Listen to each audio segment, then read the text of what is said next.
بسم اللہ الرحمن الرحیم۔ اللہ کی اسکیمیں۔ اللہ اپنے اسکیم میں مداخلت پسند نہیں کرتا، وہ اپنے ٹارگیٹ تک بڑے لطیف اور غیر محسوس طریقے سے پہنچتا ہے۔ یوسف علیہ السلام کو بادشاہی کا خواب دکھایا، باپ کو بھی پتہ چل گیا ایک موجودہ نبی ہے تو دوسرا مستقبل کا نبی ہے، مگر دونوں کو ہوا نہیں لگنے دی کہ یہ کیسے ہوگا۔ خواب خوشی کا تھا مگر چکا غم کا چلا دیا۔ یوسف علیہ السلام 2 کلومیٹر دور کنویں میں پڑا ہے، خوشبو نہیں آنے دی، اگر خوشبو آ گئی تو باپ رہ نہیں سکے گا، جا کر نکلوا لے گا، جبکہ بادشاہی کے لیے سفر اسی کنویں سے لکھا گیا تھا۔ اللہ اپنے اسکیم کے بارے میں اگر سمجھا دیتا تو بھی اخلاقی طور پر اچھا نہیں لگتا کہ ایک باپ اپنے بیٹے کو بادشاہ بنانے کے لیے اسے کنویں میں ڈال کر درخت کے پیچھے جھانک جھانک کر دیکھ رہا ہوتا کہ قافلے والوں نے اٹھایا ہے یا نہیں، لہٰذا سارا انتظام اپنے ہاتھ میں رکھا ہے۔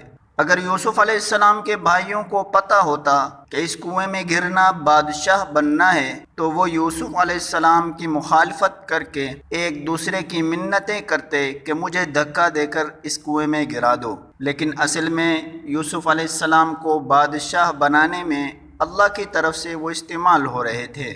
یوسف علیہ السلام عزیز مصر کے گھر گئے تو نعمتوں بھرے ماحول سے اٹھا کر جیل میں ڈال دیا کہ ان مع العسر یسرا۔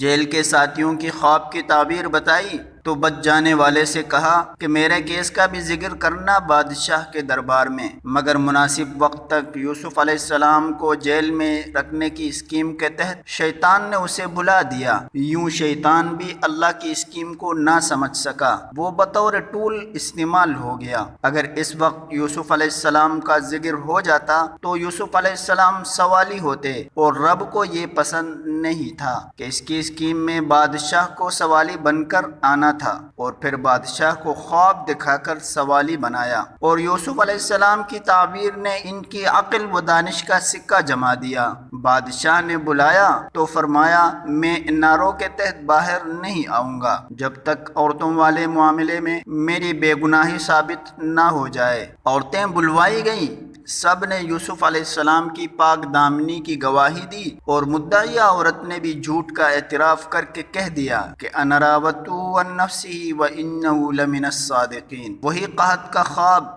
جو بادشاہ کو یوسف علیہ السلام کے پاس لایا تھا، وہی قحط ہنکا کر کے یوسف علیہ السلام کے بھائیوں کو بھی ان کے دربار میں لے آیا اور دکھا دیا کہ یہ وہ بے بس معصوم بچہ ہے جسے تمہاری حسد نے بادشاہ بنا دیا۔ فرمایا پہلے بھی تم میرا کرتا لے کر گئے تھے جس نے میرے باپ کی بینائی کھا لی، کیونکہ وہ اسی کرتے کو سونگ سونگ کر گریہ وزاری کیا کرتے تھے۔ فرمایا اب یہ کرتا لے جاؤ، یہ وہ کھوئی ہوئی بینائی واپس لے آئے گا۔ اب یوسف علیہ السلام نہیں بلکہ یوسف علیہ السلام کا کرتا مصر سے چلا ہے تو کنعان کے صحرا مہک اٹھے ہیں۔ یعقوب علیہ السلام چیخ پڑے ہیں انی لاجد ریح یوسف لولا ان تفندون۔ تم مجھے سٹیا یا ہوا نہ کہو تو ایک بات کہوں، مجھے یوسف علیہ السلام کی خوشبو آ رہی ہے۔ سبحان اللہ، جب رب نہیں چاہتا تھا تو 2 کلومیٹر دور کنویں سے بھی خبر نہیں آنے دی، جب سوئچ آن کیا تو مصر سے کنعان تک خوشبو سفر کر گئی ہے۔ واللہ غالب علی امرہ ولکن اکثر الناس لا یعلمون۔ اللہ جو چاہتا ہے وہ کر کے ہی رہتا ہے، مگر لوگوں کی اکثریت یہ بات نہیں جانتی۔ یاد رکھیں آپ کے اپنوں کی چالیں اور حسد شاید آپ کے بارے میں اللہ کی خیر کی اسکیم کو ہی کامیاب بنانے کی کوئی خدائی چال ہو، انہیں کرنے دے جو وہ کرتے ہیں۔ اللہ پاک سے خیر مانگے، اللہ پاک انشاءاللہ آپ کے حق میں بہتر فرمائے گا۔